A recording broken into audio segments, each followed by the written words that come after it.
মানুষ সামাজিক জীব। মানুষ সমাজে বসবাস করে। মানুষের ভিতরে হিংসা বিদ্বেষ পূর্বেও ছিল, বর্তমানেও আছে, ভবিষ্যতেও থাকবে। তবে তারাই হচ্ছে প্রকৃত মানুষ, যারা হিংসা বিদ্বেষ ভুলে গিয়ে সমাজে প্রতিটি মানুষের সাথে সুন্দরভাবে বসবাস করে। তারাই দিন শেষে সফল।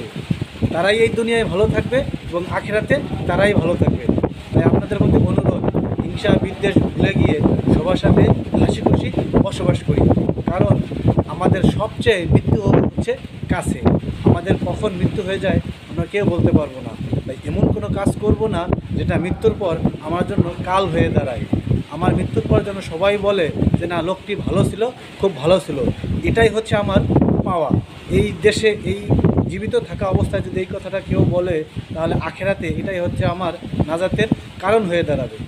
তাই আপনারা হিংসা বিদ্বেষ ভুলে গিয়ে সবার সাথে ভালো থাকুন, ভালো ব্যবহার করুন। ধন্যবাদ সবাইকে।